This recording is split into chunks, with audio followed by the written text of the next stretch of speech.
that has killed thousands. Senior General Min Aung Hlaing has been shunned by much of the West for overthrowing the democratically elected government of Aung San Suu Kyi and subsequent brutal repression. But he had a meeting with the PM Modi. It was their first bilateral together. The meeting comes as India continues its relief operations in Myanmar following the devastating earthquake last Friday. PM Modi, meanwhile, has disclosed that they also discussed bilateral relations between India and Myanmar, particularly in sectors like connectivity, capacity building, infrastructure development, to name a few. Staying with Myanmar, India's National Disaster Response Force, or the NDRF, is actively leading the efforts as part of Operation Brahma. The NDRF team consists of 80 personnel supported by 4 specially trained canines and advanced equipment for rigging, lifting, cutting, and even bridging. Now, the NDRF has recovered around 30 bodies, including 15 bodies specifically from the rubble in Mandalay. Extreme heat and heavy rain in Myanmar could cause disease outbreaks among earthquake survivors camping in the open. This has been global aid bodies have warned this on Thursday, further complicating, in fact, rescue efforts made difficult by a civil war as the death toll surpasses 3,000. Now, last Friday's 7.7 magnitude quake, one of the country's strongest in a century, jolted a region home to 28 million, toppling buildings such as hospitals, flattening communities, and leaving many without food, water, and shelter.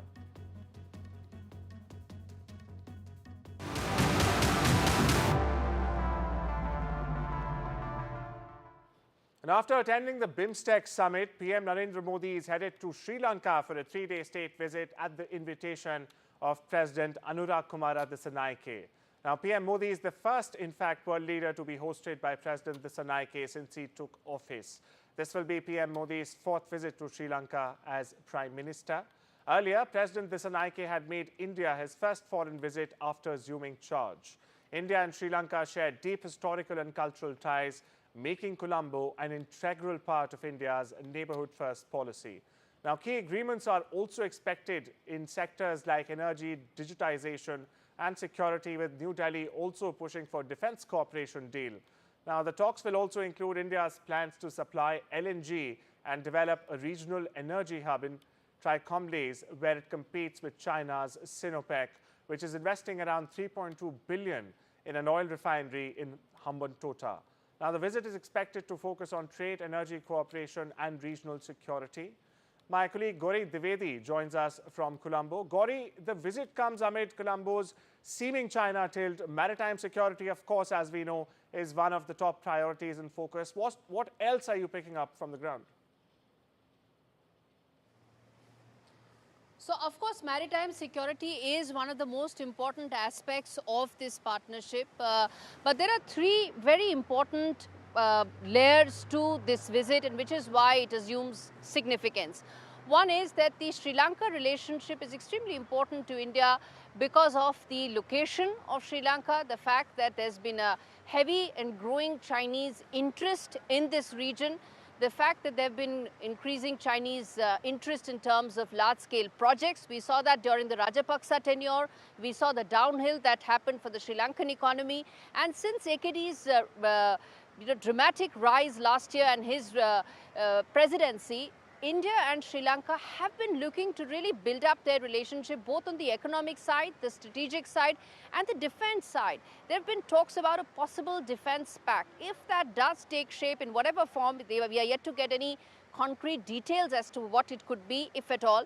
But if it does happen, that could really reshape this entire Indo-Pacific region, particularly the Indian Ocean region. And you could see a lot closer collaboration between India and Sri Lanka, maritime security being one, but research and development around these aspects being the other. The research and development, rightly so, being the other major topic for discussion. Gauri, Sri Lanka is also, in fact, keen to attract foreign investment to stabilize its economy after we know the 2022 financial crisis. India, New Delhi, has already provided $4 billion in financial assistance. Now, at this time, how important is this visit for Colombo and Dissanayike's government and the economy? Mr. Disarayake has come on a lot of promise, and he needs to deliver on really changing the economic landscape for the average Sri Lankans. The reason why he came to power is because of the kind of economic downturn that the average Sri Lankan saw. And during that time, it was Indian assistance, Indian aid, Indian grants that really helped the worst of Sri Lanka to really tide it over, not the Chinese loans. And that distinction came out very clearly for the Sri Lankan policymakers, the government officials, and a lot of people, the common Sri Lankan as well.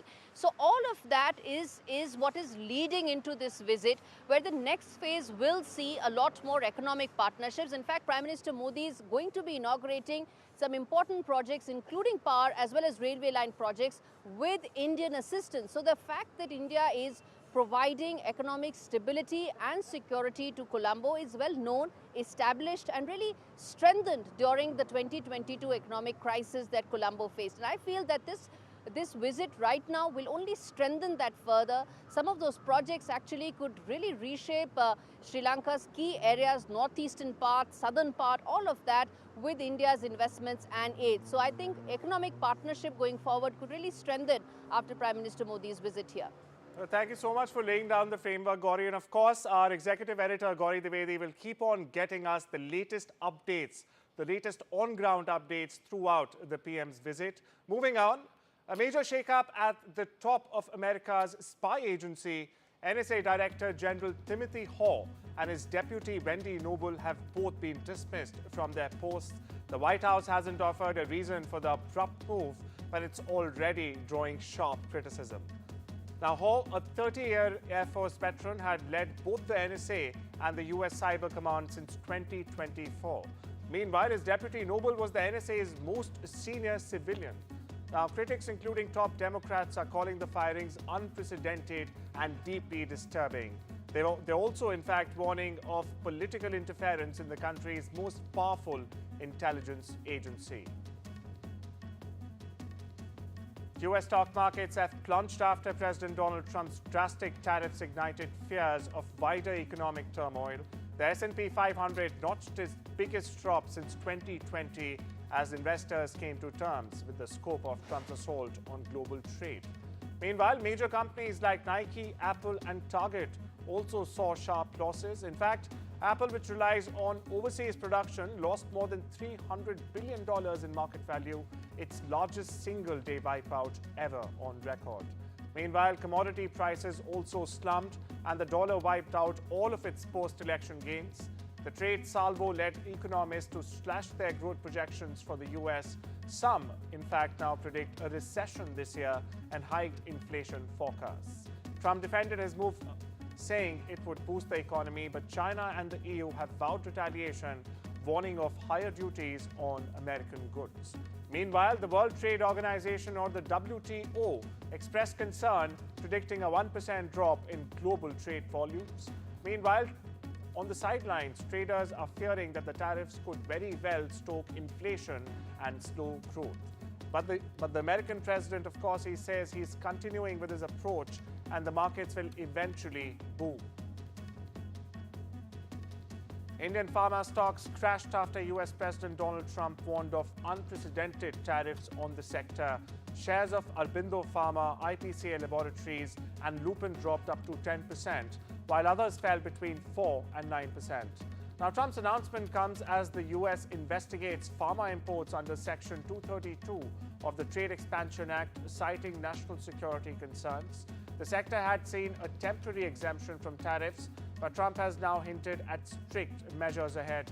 Meanwhile, analysts warn that companies may struggle to, in fact, pass on costs, impacting the entire supply chain. Listen in. The pharma is going to be starting to come in, I think, at a level that you haven't really seen before. We are looking at pharma right now, pharmaceuticals, as a separate category. And we'll be announcing that sometime in the near future, not too distant future. That's under review right now. Are you negotiating with partners currently? What we have is we have a set of tariffs based on what they've been charging us. That's reciprocal. And those tariffs have come in and every country's called us. That's the beauty of what we do. We put ourselves in the driver's seat. If we would have asked some of these countries, almost most of these countries, to do us a favor, they would have said no. Now they'll do anything for us. But we have tariffs, they've been set, and it's going to make our country very rich. Donald Trump has suggested that China could receive tariff relief as if, in fact, if it approves a deal for TikTok's sale to a non-Chinese buyer. Speaking on board Air Force One, Trump used TikTok as an example, in fact, of how tariffs can be leveraged in negotiations. The app faces an April 5 deadline to finalize a sale or risk being banned in the US. Now, Trump's comments come a day after announcing sweeping tariffs, including a 54% duty on Chinese imports. A federal judge has temporarily blocked Donald Trump's administration from cutting more than $11 billion in public health grants allocated to U.S. states during the COVID-19 pandemic. Now, the ruling by U.S. District Judge Mary S. McElroy in Rhode Island bars the U.S. Department of Health and Human Services and its agencies as well from implementing the cuts while the litigation still plays out. The grant funding was used by states to track, prevent and control infectious diseases, including measles and bird flu, as well as track mental health services and fund addiction treatment. Republican Senator Chuck Grassley has introduced a bill requiring congressional approval for new tariffs just a day after Donald Trump announced sweeping import taxes. The Bipartisan Trade Review Act of 2025 would block tariffs unless Congress signs off within 60 days of them being announced. This move signals growing dissent among Republicans as some lawmakers worry about economic fallout and impacts on allies like Israel. However, with Republicans controlling both chambers of Congress, the bill is unlikely to pass. Trump argues that the tariffs will in fact boost federal revenue and bring manufacturing back to the U.S., but economists remain skeptical.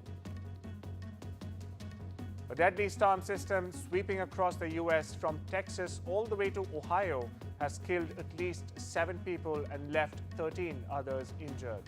Now, tornadoes have hit areas in Tennessee, Mississippi, and other states in the United States. The National Weather Service, meanwhile, has warned of generational floods in the U.S. South and Midwest as tornadoes swept the country from Texas to Michigan. About 15 million people, that's correct, around 15 million people are under tornado watches from Ohio to Mississippi, and nearly 6 million are under the watch, including people from Nashville, Tennessee and Mississippi. And it's time we step into a short break. I'll see you on the other side.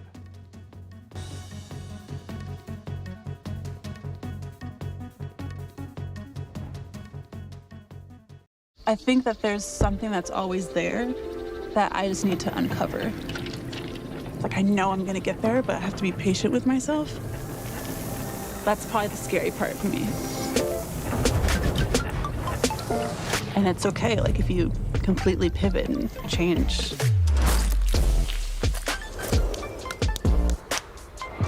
You know, you have to be comfortable with that.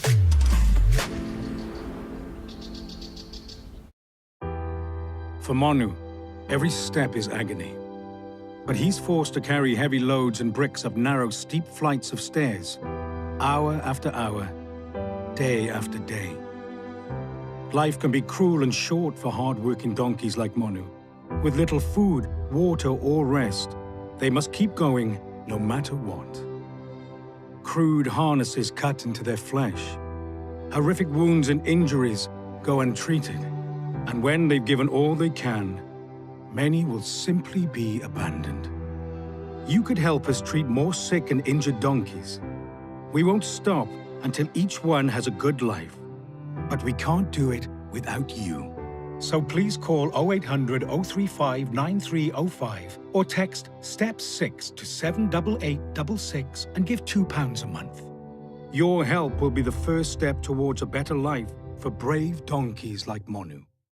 Nothing beats a celebration. And at Tesco Mobile, we're ringing in 30 years of Club Card with deals like the awesome new Samsung Galaxy A56 with 12 gigs of data for just £27.99 a month with Club Card prices, saving you £144. Better yet, that price is frozen for the duration of your contract. And you can even bag a £30 Tesco gift card too. It pays to be connected. Search Tesco Mobile. Every little helps.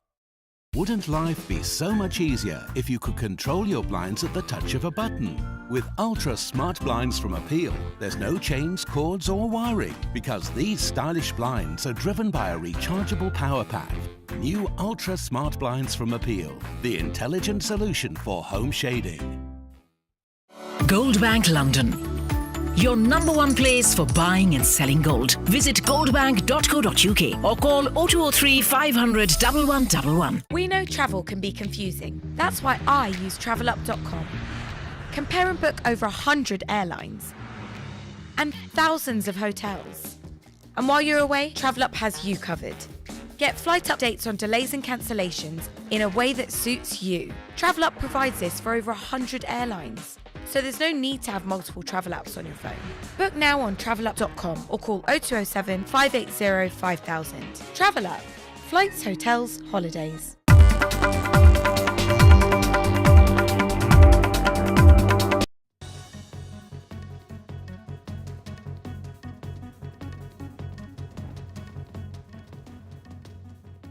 Welcome back. You're watching The World Report with me, Arjun, Samar, Mahendran. On to some business news now. Countries across the globe are condemning President Donald Trump's new tariffs, warning of an escalating trade war. The 10% baseline tariff on all imports is expected to drive up prices for American consumers, with high-end iPhones potentially costing $2,300 if Apple passes the costs along. Now, the impact is also hitting businesses. Automaker Stellantis is laying off US workers and closing plants in Canada and Mexico, while General Motors, or GM, has announced that it will increase US production to counter these effects. Elon Musk Tesla is facing one of its worst years yet. Quarterly sales have dropped by 13%, marking its weakest performance in nearly 3 years.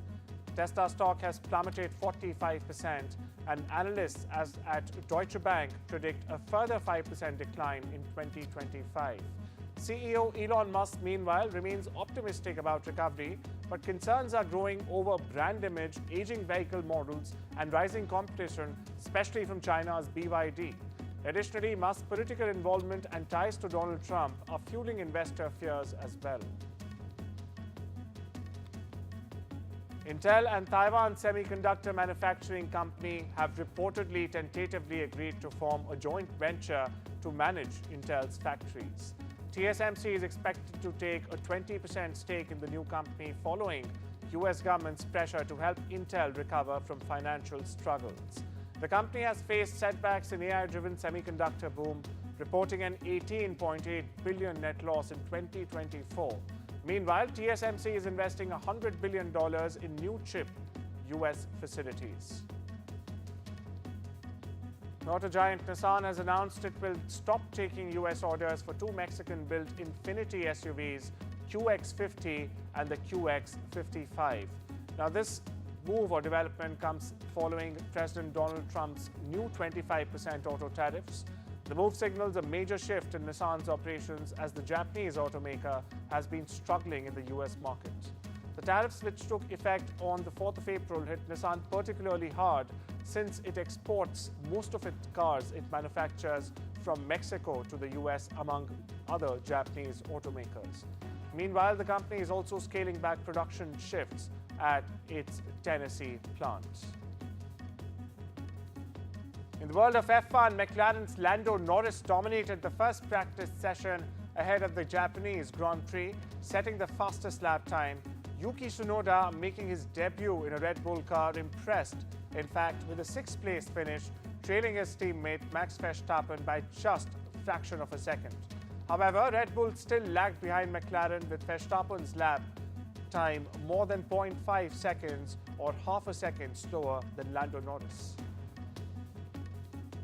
20 top tennis players including Novak Djokovic, Yannick Sinner, Arya Sabalenka and of course Coco Gauff have signed a letter demanding high prize money and more influence in the Grand Slam decisions. Now the letter dated March 21st has been sent to the heads of the Australian Open, the French Open, Wimbledon and even the US Open. The players are also seeking an in-person meeting at this month's Madrid Open to discuss their concerns. Moving on, Sam Ryder is leading the 2025 Texas Open golf tournament, holding a one-shot lead over rival Keith Mitchell. Now, Ryder, who withdrew from the Pro-Am event earlier due to neck strain, said resting was the right call. Having made the cut in every tournament since he's played, Ryder is now eyeing his first ever PGA Tour win. And as they prepare for their historic space flight, the all-female crew of Blue Origin posed for a digital cover shoot with fashion magazine Elle. The team handpicked by Lawrence Sanchez includes Katy Perry, Gayle King and former NASA scientist Aisha Bowe. They will lift off on the 14th of April for a 10-minute flight aboard the New Shepard rocket. Interestingly, this will be Blue Origin's 11th human space flight, and while some previous passengers paid for their seats, it remains unclear who's footing the massive bill this time. Michael B. Jordan and director Ryan Coogler walked the red carpet in New York for the premiere of Sinners. Now, the thriller shows Jordan in a dual role as troubled twins who return home to face unimaginable evil. Jordan shared that playing both characters, in fact, required distinct preparation, including different mannerisms and even separate music playlists to get into their mindsets. He also spoke about his long-standing collaboration with Coogler, underlining their bond spans over a decade and that it brings a unique trust in their project. Sinners releases in theaters across America on the 18th of April. Hollywood's biggest names hit the red carpet at the CinemaCon in Las Vegas. Glenn Powell, Amanda de Armas and Lindsay Lohan were among the stars promoting their upcoming films. Powell is set to star in The Running Man remake, de Armas in John Wick's spin-off Ballerina, and Lindsay Lohan in Freakier Friday. Now, the event also honored icons like Cheech Marin, Tommy Chong and Channing Tatum with awards from Cinema United. Well, that's all we have for you this Friday. Take care and have a wonderful weekend.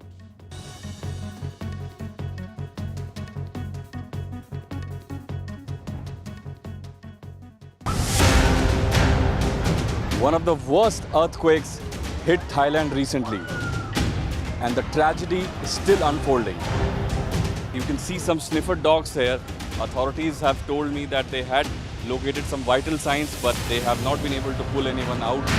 Question as to how did the 4 Chinese nationals manage to get inside such a highly fortified area. They managed to get in. They were successful in getting some 32 documents that established that Chinese connection to this site. It's also about a larger conspiracy that could be at hand. Whether the Chinese materials were substandard, all of that will have to be investigated. In today's interconnected world, India's voice is more crucial than ever. When India speaks, the world listens. At NDTV World, we are that voice, bringing you intelligent and insightful news from India and beyond. From geopolitics and diplomacy to economic shifts, migrations, tech disruptions, and the stories of our diaspora.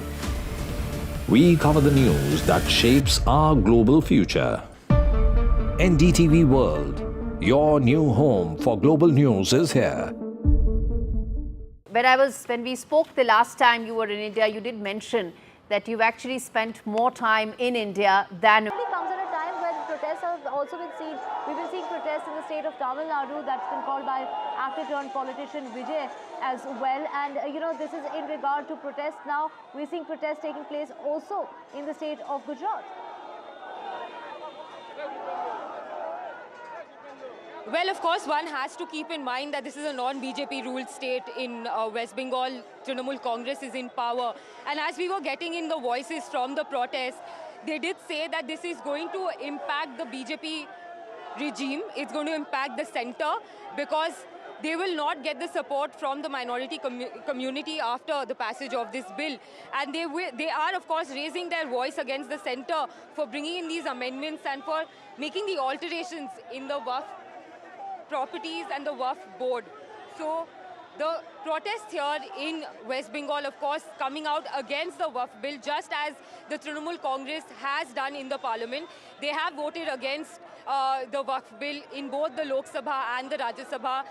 Trinamool Congress MP Kalyan Banerjee, while speaking in the Lok Sabha, said that this is an anti-constitutional move. It is an attempt to divide and rule the people on the basis of religion. The rights that have been given to the minority community under the Waqf bill earlier in 1995 has been snatched away through these amendments, is what the Trinamool Congress has said in the parliament. And that is the line that the ruling party here in West Bengal has taken, because at the end of the day, Mamata Banerjee, of course, will be gaining momentum from this. Anything that goes against the BJP will benefit the Trinamool Congress here, because one can't overlook the fact that the state of West Bengal goes in for elections early next year, and the BJP is the strongest contender of the Trinamool Congress here in West Bengal. So every issue, just like the SSC verdict yesterday, it was a big setback for the Mamata Banerjee government and something that the BJP has been using to target her.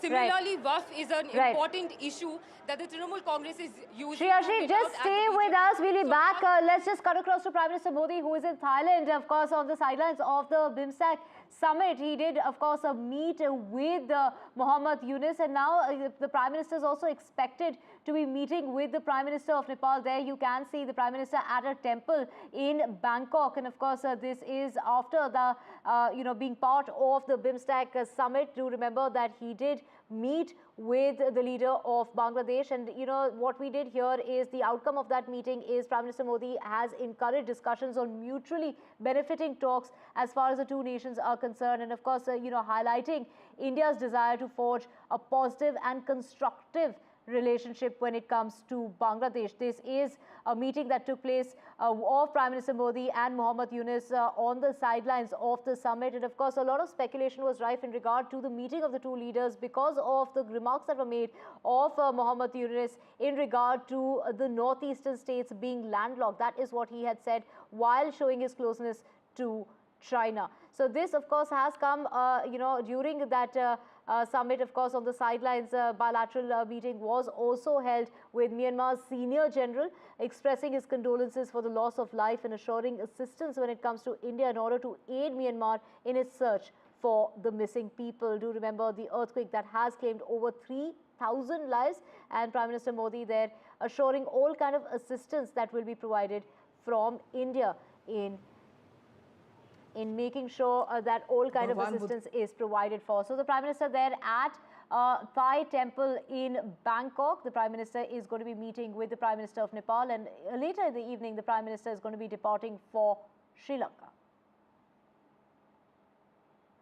So Prime Minister Modi there in Thailand right after the summit there, at that temple in Thailand. Of course, religion is a part of Prime Minister Modi's, visit to Thailand. This is a 3-day visit. Prime Minister Modi got there yesterday. He did meet with the Prime Minister as well as a Thai king yesterday. There was a dinner that was hosted where Prime Minister Modi was seated next to the Prime Minister of Nepal, as well as the interim, this is in regard to the interim government, and we are talking about the Chief Advisor Mohammed Yunus, and here you can see visuals. These are live visuals coming on your screen of Prime Minister Modi's visit to a temple in Thailand while meeting with the Buddhist monks.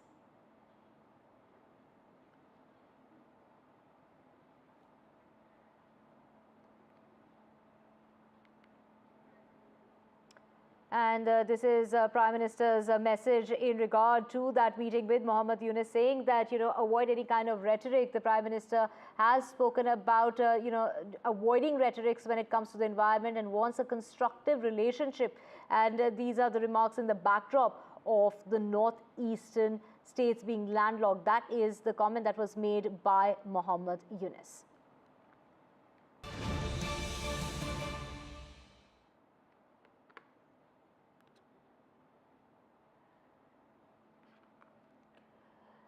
Let's just get you Prime Minister Modi's rhetoric in regard to the message for Bangladesh after meeting with Mohammed Yunus. And this is what the Ministry of External Affairs had to say in regard to that meeting of the two leaders in the backdrop of the landlocked row. Those are the remarks that were made.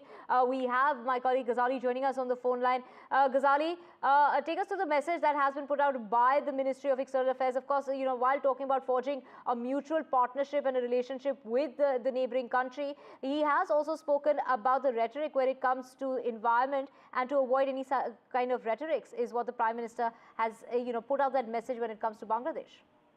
Yeah, Prime Minister Modi said that India's support for democratic, stable, peaceful and progressive and inclusive Bangladesh is something which India stands for. And he also said that that any rhetoric that vitiates the environment is best avoided. Now, we know that since Sheikh Hasina was to be when she was facing all this rebellion and protest by students and protesters there, suddenly that entire protest last year in August turned into an anti-India rhetoric. And all this while, since Mr. Yunus has taken over the charge in Bangladesh as chief advisor, attacks on Hindu minorities as well as rhetoric against India has been on a sharp rise. And this is something which has only led to the deterioration of relations between India and Bangladesh.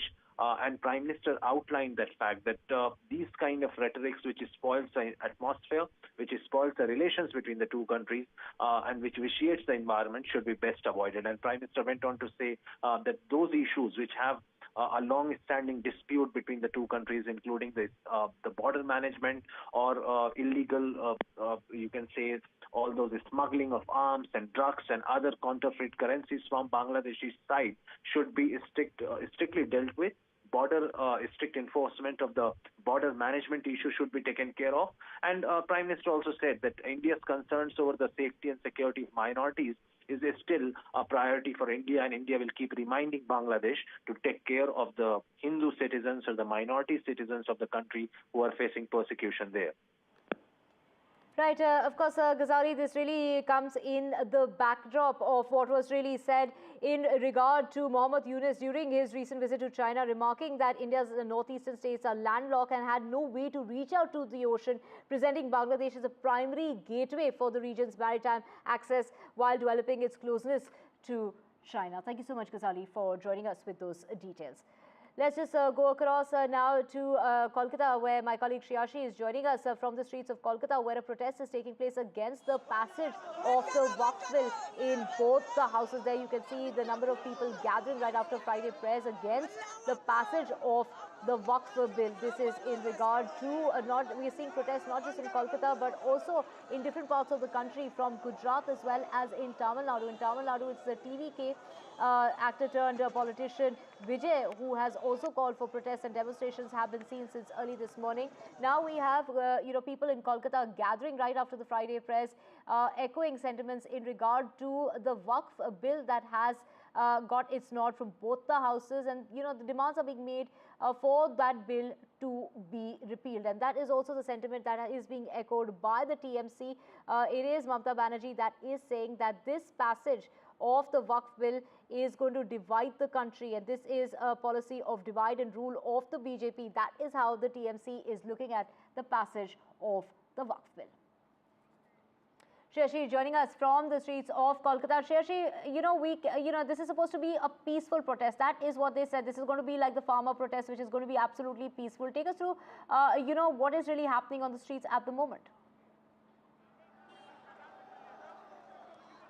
Well, where we are reporting from is a crucial junction in Kolkata. It's a 7-point crossing. There are 7 roads that lead up to this junction. And here in Kolkata's Park Circus, after the Friday press, protesters had taken to the street on one side of the road to protest against the Waqf amendments. But now essentially they have blocked the main road to raise slogans against the Modi government, protesting against the Waqf bills that have been passed in the Lok Sabha and Rajya Sabha. We will try and get in some word from the people who have come out in large numbers. वक्फ को लेके जो main मुद्दे हैं जो आप लोग protest कर रहे हैं, वो क्या-क्या मुद्दा है? टॉप 3 मुद्दा बोलिए आप। हम लोग को ये फैसला हम लोग को मंजूर नहीं है, सबसे पहला चीज़। और हम लोग ये कहना चाहते हैं कि जो हम लोगों का वक्फ बोर्ड का ज़मीन जो दिया हुआ है, जो मदरसे के लिए या कब्रिस्तान के लिए वही हम लोग का हक में वही फैसला होना चाहिए। इसके खिलाफ हम लोग जाए, अगर होगा तो हम लोग सब मिलकर आवाज़ उठाएंगे, प्रोटेस्ट करेंगे। ये मेन मुद्दा हम लोग का वाकफ बोर्ड का जो है जगह, उसका मुद्दा है। और ये मुद्दा जो है, ये जो पास किया सेंट्रल गवर्नमेंट, मोदी गवर्नमेंट, वो ठीक नहीं है। क्या जो है अभी करंट वक्त में जो है और करंट चेंजेस लाया है? करंट वर्ड में बहुत चेंजेस लाया है, जो चेंजेस हम लोग को पसंद नहीं है। पहला नंबर, ये जो कमेटी बनाया लास्ट में जो दिखाया कि 10 आदमी का कमेटी बनेगा, उस कमेटी के अंदर में तो आपके कमेटी के अंदर में हमारा कोई आदमी नहीं है। इतना दिन से कभी हम लोग प्रोटेस्ट नहीं किया कि आपके कमेटी के अंदर, मंदिर के अंदर में चाहिए, गुरुद्वारा में चाहिए, कहीं भी चाहिए, नहीं चाहिए हमको। हम लोग क्यों, आपका धर्म है आप अपना करो, फिर मेरे बोर्ड के अंदर में आपका आदमी क्यों आएगा? ये एक नहीं, बहुत सारा मिलकर के है। ये मस्जिद के ऊपर में हमला आए दिन, कब्रिस्तान के ऊपर में, ये क्या आप लोग कर रहा है? पूरा यूपी के अंदर का, यूपी में बोलने से इस वक्त 80% जगह ये फैसला होने से पहले से ही इन लोग दखल करके रखा है। So they are unhappy with the amendments that have been brought in, the WAF amendment by the centre, and their main point is of course the WAF board, which now essentially is likely to have a non-Muslim member. They are not agreeing to that point. And the other is that there's also a WAF board, there's a WAF tribunal that looks into the discrepancies when it comes to land. But now with the new rules that have come into place, they can move the High Court against any land dispute that occurs out of this WAF tribunal. Of course, the new rule also will ensure that all the WAF properties are registered under the centre. That registration has to be completed in a certain period of time. So, of course, these are the amendments that have been brought in by the centre, and the people here are not happy with this, and they're still holding these placards saying that they reject the WAF bill. Of course, in Lok Sabha and Rajya Sabha, the bill has been passed. It's only the president's assent left before it becomes the law. But of course, today what we are seeing is protest against the amendments that has been brought in by the centre. But here also in West Bengal, the Trinamool Congress government has voted against the passage of this bill. The Chief Minister here has, of course, said Mamata Banerjee has come out against the WAF bill. What the Chief Minister has said that this is not only anti-constitutional, but it also attempts to divide and rule the people of the country. So the Trinamool Congress government here in West Bengal, while keeping its views in the parliament, Trinamool Congress MP Kalyan Banerjee was representing the party in the discussion that took place in the Lok Sabha, and in that he has clearly put out not only the legal aspects of it, what were the norms so far, the 1995 WAF bill that had taken shape, and what are the amendments that have been brought in now in the parliament. So the Trinamool Congress government had raised their voice, calling it anti-constitutional, and also saying that it was a divide and rule policy of the centre. And the people of West Bengal, of course, not happy with these amendments that have been brought in. They say that the WAF board so far has been controlled by their people, and now with a non-Muslim coming into the WAF board, this is against their norms, this is against their religious practice. What is WAF? For our viewers to just understand what WAF is, these are donations that are made for the upliftment of the society. It can be in form of money, it can be in form of land, but the main contentious points over here is that they don't want any of these amendments to come in because they fear that the WAF board will take away their hold on these WAF land, the lands which are controlled by the WAF board so far. So of course they are raising slogans against the centre, they are raising their voice against the amendments that have been brought, and they want the law to be rolled back. And of course, these are the voices that are coming in from Kolkata. Here, they are of course protesting against what is happening in the parliament. Back to you. Right, Shreyashi, of course, visuals on our screen of the kind of protests that's taking place in the country. We're talking about protests in Kolkata, also protests taking place in Gujarat. We also have protests taking place in Tamil Nadu, called by actor turned politician TVK, also demanding the repeal of this law. Of course, this is something that, Sonia Gandhi has also been speaking against it. Of course, the BJP are demanding an apology from the leader in regard to this. Of course, Kiran Rijiju has accused the opposition parties of trying to mislead the people, saying that this will only benefit crores of people from the Muslim community. But of course, this is in regard to the Muslim leaders and the opposition parties saying that the bill is unconstitutional and infringes on the rights of the Indians Muslim minority community. Shreyashi, take us through what's happening on the grounds of the streets of Kolkata. You're speaking with the people protesting and revolting against this passage.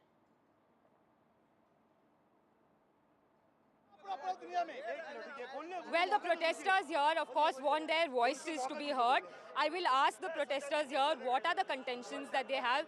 What is that they are protesting against? Sir आप बताइए, एक second, एक एक करके पूछूंगी मैं. आप बताइए, जो बिल लाई गई है, यहाँ पे आप लोग का मेन 10 मिनट हो गया, उधर में चल के सर अभी स्टार्ट कर रहा हूं. आइए साइड में आइए, मीडिया में खुद पहचानना चाहते हैं. ओके, आपका जो मेन पॉइंट्स है, जो बिल लाया गया है पार्लियामेंट में, लोकसभा में और राज्यसभा में, आपका जो मेन पॉइंट्स है आप वो रखिए कि आपके अभी का जो वक्फ बोर्ड है कैसे चलता है, और ये बिल आने के बाद ये जब लॉ बन जाएगा कैसे बदलाव आएगा उसमें, और क्या इम्पैक्ट होगा इस पे आप लोगों को. ये मैं एक चीज में बता रहा हूँ, 500 क्या 1000%. अगर ये सेंट्रल में जो सरकार बैठी है, मुसलमान को भरोसा नहीं है, कभी नहीं भरोसा सकता. इसलिए मुसलमान का हर एक हुकूक को उन्होंने छीना है. नमाज से लेकर के, हिजाब से लेकर के, खाने पीने से लेकर के, हर एक चीज में, मंदिर मस्जिद जकात से, किसी चीज में इन्होंने रायत नहीं दी है. सारे मुसलमान को हुकूक को उन्होंने छोड़ा है. अमित शाह से लेकर मोदी से लेकर के सब बेशरम है, क्योंकि एक ही चीज दिखी जाती है, सिर्फ हिंदू. मुसलमान को किसी के बारे में बोला नहीं जाता. मीडिया वाले भी चुपचाप है. हम यही चाहते हैं, मीडिया वाले आप दिखाएं, इन्होंने जो एक धार्मिक है, जो एक वक्फ बिल है, मुसलमान की मजबूती है, ताकत है, वो जमीन है, वो सरकार का क्या राइट है. सरकार की बहुत सारी जमीन है, आप अंबानी को दीजिए, अदानी को दीजिए, उसके बारे में मुसलमान नहीं बोलिए. लेकिन मुसलमान के हुकूक को, जमीन को, वो सारे चीज को लेकर के आप किसी और को देना चाह रहे.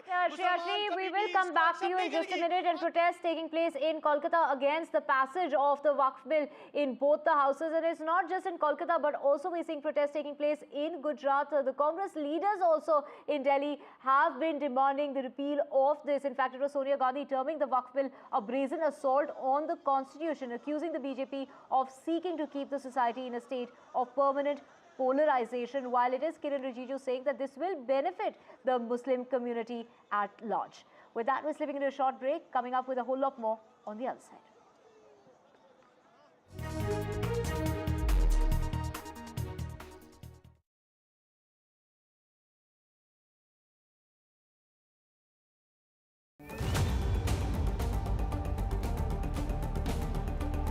From Bangkok to Colombo, Prime Minister Modi's 3-day mission to redefine India's global influence. Economic hawks Richard Rosso and Amitindu Palip decode the India-US tariff standoff. And locked up but not forgotten, 10,000 Indians behind bars and New Delhi's fierce fight to get them back home. All this and more only on India Sense with me, Gauri Dwivedi, at these timings on the NDTV network.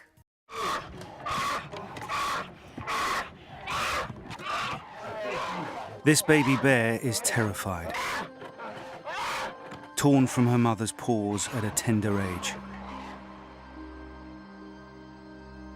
They will force her to live alone in a tiny, filthy cage, like so many bears driven mad by loneliness, rubbing their wounds raw against the bars, suffering cruelly day after day, year after year, just for people's entertainment.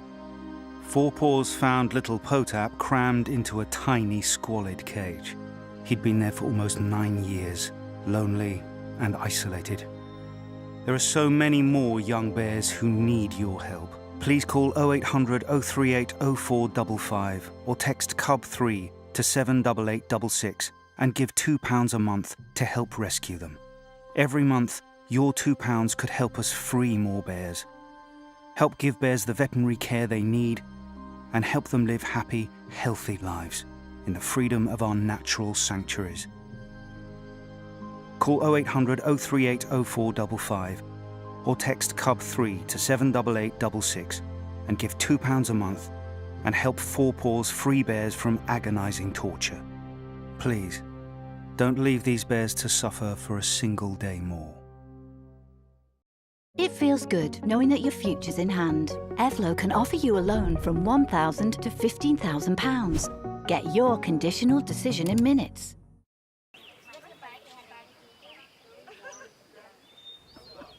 Did we? Yes, we did.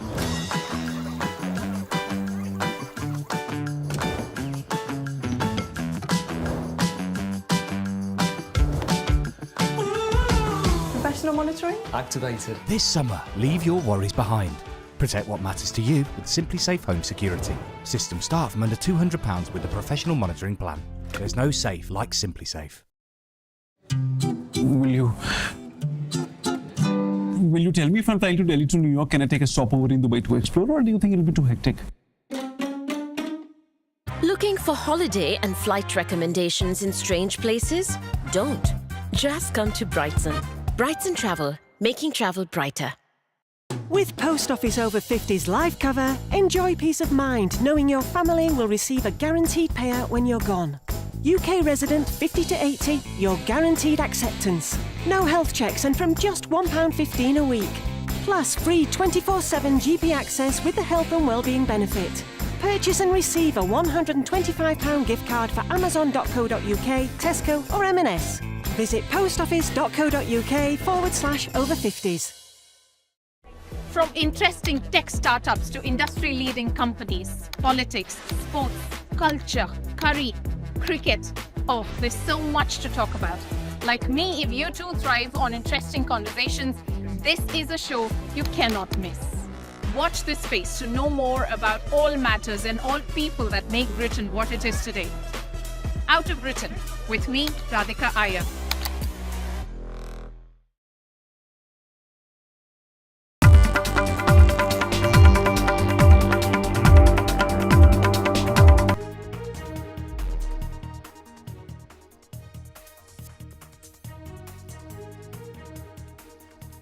Welcome back. Let's get you the very latest, and this is in regard to, in fact, getting you the latest when it comes to the NEET controversy in the state of Tamil Nadu, with a huge setback as far as the government in Tamil Nadu is concerned. So this is the exemption that wasn't allowed despite the Tamil Nadu government providing all necessary clarifications. The government has rejected the exemption from NEET, calling it a blackface in federalism and calling for an all-party meeting. So this is MK Stalin there saying that the struggle will continue, the fight will continue. So Tamil Nadu's battle for exemption from the NEET exam, the All India entrance test for admission to medical courses, has suffered a huge setback as President Draupadi Murmu rejected a bill to exclude the state from its purview and allow its use as far as the class 12th marks are concerned instead. So MK Stalin is saying that this is basically a blackface in federalism and has now, said that the fight will continue and this is not going to be the end of it. He's in fact called for an all-party meeting in order to continue the fight when it comes to NEET exams, saying that the, state has been doing so well as far as the medical subject is concerned. In fact, Tamil Nadu is rated as the medical capital of the country. So in order to know more on this, let's just go across to our guests joining us. We have Salem Dharanidharan, spokesperson of the DMK, joining us. We also have Dr. S.G. Surya, the State Secretary of Tamil Nadu BJP, joining us. Dr. Surya, over to you first. MK Stalin is saying that despite all clarifications that the government has provided, yet the centre has rejected the exception when it comes to the NEET exam, calling it a blackface in federalism. Your reaction? See, the promise made by the current Deputy Chief Minister Udayanithi Stalin that their first signature after DMK forming government in the year 2021 is to scrap and eradicate NEET. So the question people of Tamil Nadu are asking is, it has been 4 years now, and why the NEET has not been scrapped as promised by the Deputy Chief Minister Udayanithi Stalin. Because people are asking these questions, they are doing all the gimmicks. They very well know that this cannot be decided based on the legislative actions. The matter is pending in the Supreme Court. If the DMK is so worried, they should urge the Supreme Court to take up the matter that is pending for so many months and years? No. Instead of doing a judicial fight, doing a political fight just because they know there is no solution to this. This is not the wish of the BJP government to implement NEET. The NEET was brought in based on a Supreme Court order which was given in the year 2016. It was not in the BJP's manifesto to bring NEET. The Supreme Court said we implemented because all the state governments agreed to it except the state of Tamil Nadu. So I believe Tamil Nadu is in India, so they'll have to adhere when all the states are on board. Mr. Dharanidharan also with us. The argument is that the exam has widened the gap between the privileged and the underprivileged aspirants. Your thoughts?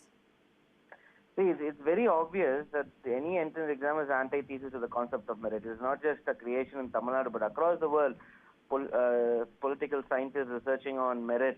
In fact, Professor Sanders from Harvard has written a book, Tyranny of Merit, where he says the parental income, parental education, and generational wealth is directly proportional to scores in entrance exam. Before NEET, how was a student selected in Tamil Nadu? It was through school marks. So school marks is the best marker for merit. The poorer a child is or rural child is, the coaching center facilities are lower. Time for study is lower. So when there's one more exam, what does it mean is that apart from school, they'll also study for an additional exam. And many of the coaching centers, the fees is about 3 lakhs to 6 lakhs a year, right? Which is nearly twice or 4 times the per capita GDP of this country. Just a minute, Dr. Surya, M.K. Stalin has reiterated that the state's decade-old medical admission system had been instrumental in producing some of the best doctors in the country. Shouldn't that be considered? So do they mean to say the current batch of students who are studying MBBS are not the best? See, the previous system, which follows the school-based admission, was also very, very discriminatory only to the rich students. How many government school students could get into government medical colleges when the previous system was in place? Every year, less than 10 students went to government colleges. Today, with the 7.5% quota, more than 700 students get into government medical colleges from the government schools. Right. Can they give empirical data? And Mr. Dharanidharan, thank you so much for speaking with us here on NDTV. I'm afraid we're completely out of time. With that, it's a wrap on this bulletin. Thank you so much for watching.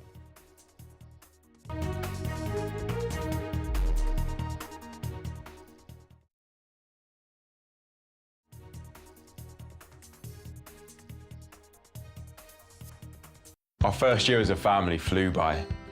And now, I want to make sure he'll be financially protected for all his birthdays to come. That's why I'm calling Smart Insurance. Hi, how can I help? Hi, I'd like a quick quote for family life insurance. OK, you can choose a benefit amount up to £750,000 depending on your age. That's great. If you're a UK resident aged 18 to 64, you can apply with just a few health and lifestyle questions. For £250,000 of cover, the price starts at just £14.77 a month. That's less than I thought. And could help my wife pay off the mortgage. And with our Smart Family Guarantee, you'll have peace of mind. That's good to know. You'll also receive a 100% advance in the event of terminal illness and 10% cashback on your first year's premiums. That's the Smart Cashback. Plus, you get your choice of a £125 gift card. Protect the life you've built the smart way. To get a free quote today, call our specialist UK team on 0808 141 5855 or visit smartinsurance.co.uk. For Monu, every step is agony. But he's forced to carry heavy loads and bricks up narrow, steep flights of stairs, hour after hour, day after day. Life can be cruel and short for hard-working donkeys like Monu. With little food, water, or rest, they must keep going no matter what. Crude harnesses cut into their flesh. Horrific wounds and injuries go untreated. And when they've given all they can, many will simply be abandoned. You could help us treat more sick and injured donkeys. We won't stop until each one has a good life. But we can't do it without you. So please call 0800 035 9305 or text STEP6 to 78866 and give £2 a month. Your help will be the first step towards a better life for brave donkeys like Monu. Now I'm retired, I can spend more time with my grandson. I'm proud of him and want to help any way I can. Which reminds me, Welcome to British Seniors, the UK's #1 rated provider of over 50s life insurance. Hi, I'd like a quick quote. No problem. We're proud to offer our seniors lifetime guarantee. With 100% of claims having been paid, we guarantee your premiums will never go up and that you'll speak to one of our specialists in the UK. Well, that's good to know. UK residents aged 50 to 80 are guaranteed to be accepted. Depending on your age, your loved ones can get a cash payout up to £10,000. And that money can help with my funeral costs or even be used as a gift. I'll do it. Plus, when you sign up, you'll receive a £135 gift card and free 24/7 GP advice and health services. Thanks, Mum, for everything. Be proud to protect your loved ones with British Seniors. To get a free quote today, call our UK team on 0800 158 552 or visit britishseniors.co.uk.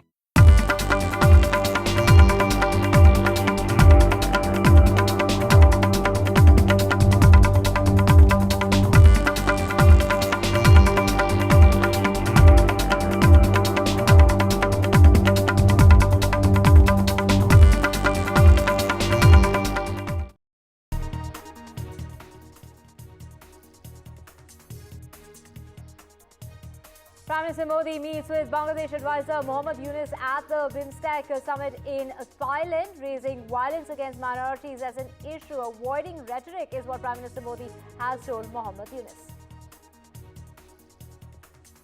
And a showdown over Sonia Gandhi's Waqf remarks. The BJP says that Sonia Gandhi must apologize because those comments are wrong, while the Congress is defending those remarks of Sonia Gandhi. Protests taking place against the Waqf bill in Kolkata as well as Ahmedabad along with Tamil Nadu. These protests, the protesters are saying that they need to take the bill back.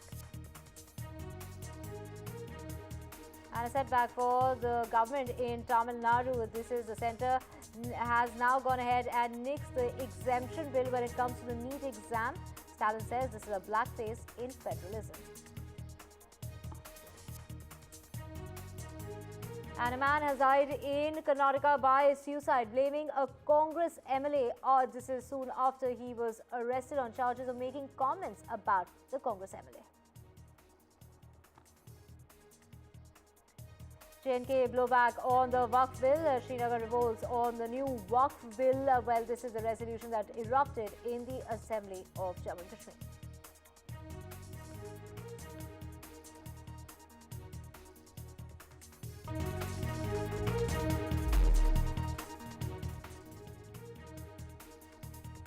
A very good afternoon. You're watching NDTV 24/7. I'm Divya Vava. Let's get your top story. This is Kiran Rijiju reacting to comments that were made by Sonia Gandhi, who said that they were bulldozed as far as the passage of the Waqf bill in the lower house is concerned. But Kiran Rijiju saying that we followed all the processes and the house functioned till 4 o'clock in the morning. And then you say that the bill was bulldozed on us. We say that history was made, and rather appreciating, you are saying that we are bulldozing the bill. This is not right, are the words of Kiran Rijiju in response to the comments that have been made by Sonia Gandhi. Do remember Kiran Rijiju and the BJP also there demanding an apology for the remarks that have been made by Sonia Gandhi in context of the passage of the Waqf bill. Let's listen in. इतना मेहनत करके रात देर रात तक बैठ करके नियम नीति पालन करके पारित होने का बाद भी अगर कहता है कि नियम पालन नहीं हुआ और बुलडोज किया, वो सही नहीं। और डिवीजन हुआ और अमेंडमेंट संशोधन रिकॉर्ड मूव किया, आप सब सुन रहे थे। तो इतना नियम नीति पालन करके अमेंडमेंट एक्सेप्ट करके नियम के तहत जब बिल पारित हुआ, यहाँ तो रिकॉर्ड क्रिएट किया। मैंने आपको बता दिया, इतना चर्चा आज तक हुआ ही नहीं संसदीय इतिहास में। शाबाशी देना चाहिए सब मेंबर को, इतना समय दे करके हमने बिल पे चर्चा किया और पारित किया। गलत बात है। सुबह के 3 बजे तक हम लोग थे लोकसभा में, 12 बजे शुरू हुआ। सुबह के 4 बजे तक थे राज्यसभा में। इतनी लंबी बहस तो मैंने देखी नहीं है। खूब चर्चा हुई, आप लोगों ने देश में दिखाया टीवी पर, देश ने देखा। लेकिन बहुत विनम्रता से मुझे सोनिया गांधी से एक बात पूछनी है कि आपके पुत्र राहुल गांधी क्यों नहीं बोले और आपकी बेटी आदरणीय प्रियंका जी हाउस में क्यों नहीं आई? इसमें गलत क्या है? आपने कल दिया आप संख्या बल के आधार के ऊपर जो राइट टू इक्वेलिटी की बात है, जो सबको बराबरी के अधिकार की बात है, आपने तो बुलडोज कर दिया। तो ये बुलडोज ही तो क्या है? आप अपने से असहमत लोगों को क्या उनके अधिकारों से वंचित कर देंगे? आपका तो 400 पार का सपना पूरा हुआ नहीं, लेकिन कांग्रेस ने तो 400 पार कर कर कभी ये सोचने की भी बात नहीं करी कि वो देश के अंदर रहने वाले किसी भी लोगों को जो उनके विचारों से असहमत हैं, उनके विचारों को बुलडोज करने का काम करें। आपने तो किया है। नहीं, चर्चा तो हुई सर, चर्चा तो हुई है, चर्चा में तो चर्चा ही होती है ना। नहीं, चर्चा आपने करा क्या है? आप संख्या बल के आधार पर बुलडोज तो कर दिया सब। 2013 में भी तो ऐसे ही हुआ था, फिर संख्या बल के क्या किया था? क्या 2013 में क्या 2013 में किसको बुलडोज किया था? बताइए आप। कांग्रेस ने किस सरकार के अंदर रहते हुए किसके अधिकारों को उसके अधिकार से वंचित करने का काम किया? आपने आदिवासी कर करके क्या कौन आदिवासी वक्त था? वक्त के लिए लक्षद्वीप के लोगों को उनके अधिकार से जो धार्मिक स्वतंत्रता का उनका अधिकार है उसको आपने वंचित कर दिया। Aishwarya joining us to get us more on this. Aishwarya, Sonia Gandhi, they're claiming that the bill was bulldozed through the lower house. And, even other comments that were made by her, it has the BJP demanding an apology from the leader. Well, that's right. Massive showdown between the opposition and the treasury benches over Sonia Gandhi's statement. It is, of course, the Congress party who is defending Sonia Gandhi and stating that this is bulldozing. Just because they have the numbers, they have bulldozed this bill, and it is the number game which have prevailed. The independence as far as the religious freedom is concerned, that had been taken away, and the bill had been passed in the lower house. But it is the Bharatiya Janata Party who had hit out at the Congress leader Sonia Gandhi and stated that it is, of course, the discussions which have taken place, a historic one indeed, with record-breaking time, 12 hours in the Lok Sabha, 13 hours in the Rajya Sabha. The processes were followed. All the amendments that were moved by the opposition benches. 3 times division took place late in the night. And now itself, even after that, if the opposition thinks that the government is bulldozed, then certainly they don't believe in the democracy. And also, it is Union Parliamentary Affairs Minister Kiran Rijiju went on to say that it is the democracy, whichever government has their numbers in their hand, that particular government ultimately wins the trust votes in the House, and therefore the reason perhaps, on one side she should appreciate the entire members of all the political parties who participated in the historic debate that took place both in the Lok Sabha and Rajya Sabha. She is stating that the bill had been bulldozed. Is completely condemnable statement as far as the treasury benches are concerned. We saw Lok Sabha Speaker Om Birla also giving that statement, condemning the statement of what Sonia Gandhi had stated in the upper house of the parliament. But certainly amid the ruckus, both the Lok Sabha and Rajya Sabha adjourned sine die, and now we will be witnessing such war of words erupting outside the parliament in the upcoming next few days as well. Right. Thank you so much, Aishwarya, for joining us with those details. The BJP there, saying that Sonia Gandhi made those remarks as far as the Waqf bill is concerned, terming the Waqf bill a brazen assault on the constitution, accusing the BJP of seeking to keep the society in a state of permanent polarization. And we're seeing these sentiments being echoed on the streets of Kolkata. Protests have erupted in Kolkata over the passage of the Waqf bill in both the houses. Large gatherings have been seen on the streets, and they are protesting against the passage of the bill. And it is not just in Kolkata. We're seeing similar scenes playing out also on the streets of Ahmedabad in Gujarat, while it was also the political party TVK of actor Vijay also demanding a repeal of the contentious bill. This is in regard to Vijay, the actor, also demanding the repeal while protesting in the state of Tamil Nadu. Here visuals on your screen of the protest that is taking place at the moment, right after the Friday press. A large gathering of people has been seen carrying placards, and they have in fact said that this is going to be an absolutely a peaceful protest. So they are saying this is going to be a peaceful protest while putting forward their demands in regard to the sentiments that they are feeling at the moment in regard to the passage of the Waqf bill. The amendment bill, they feel, is a one-sided oppression of a particular community. So they're taking to the streets demanding that the government reconsider the passage of this bill. Shriyashi joining us from the streets of Kolkata. Shriyashi, get us a sense of exactly where is it that this large gathering that we see of people on the streets of Kolkata, where are you at and what are the demands that are being made by the protesters? Well, we're getting these visuals for our viewers from Kolkata here in Park Circus. This is in the heart of the city, in south of Kolkata, and this is a 7-point junction. So 7 roads basically lead up to this point. It's an arterial road here in Kolkata, a very crucial junction here in the city. And after the Friday press, this area is Muslim dominated, and there are several mosques around this area. And after the Friday press, there was a call for protests against the Waqf amendment.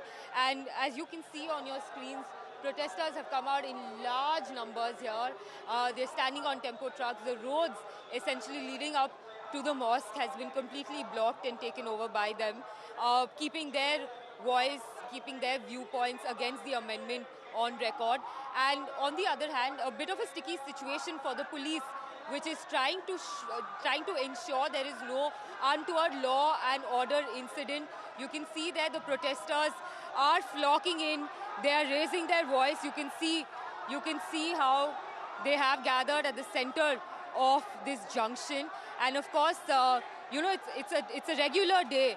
It's a regular day of the week. Offices are open, schools are open, and this, of course, being a headache for those who are commuting through Park Circus in Kolkata at this point in time because of these protests, which were initially restricted to one side of the road, but now has been taken over this entire junction in Kolkata called Park Circus. But of course, the crux of these protests is the Waqf bill. The protesters say that they have certain inhibitions against the rules that have been altered in the Waqf bill by the central government. Remember, the Trinamool Congress here in West Bengal has been vehemently opposing the Waqf bill. Trinamool Congress MP Kalyan Banerjee, while taking part in that debate, in that discussion in the Lok Sabha, has called it anti-constitutional, has called it an attempt of the Modi government to divide and rule. And here we see the people from the minority community coming out in large numbers. They have certain reservations regarding the amendments that have been brought in by the central government. Point number one being that the Waqf board will now essentially have a non-Muslim person heading it as well, which was not the case earlier. This Waqf board was essentially controlled by the clerics and the Muslim community itself. Now, to tell our viewers what a Waqf is, these are essentially religious donations made, can be in form of money, can be in the form of land, and then these are used for social upliftment of the society. So on these lands that are donated to the Waqf, there can be hospitals, there can be schools, there can be orphanages, and for social services basically. But now they feel that now that the new amendments have been brought in, the centre is going to take away that land right from them. That is their inhibition, and that is why they are protesting. Now that the Waqf bill has been passed in the Lok Sabha and the Rajya Sabha, what essentially remains is the assent from the President for it to become a law. So in that case, they say they will move the Supreme Court and they will fight against this law and they will demand for a rollback, because this law is something that the Muslim community here in West Bengal is refusing to accept. They are saying that it goes against their religious practice, and this is something that the Modi government is doing to usurp land. This is their allegation. But Chief Minister Mamata Banerjee has come out in support of the Muslim community, saying that till she is in charge of the state,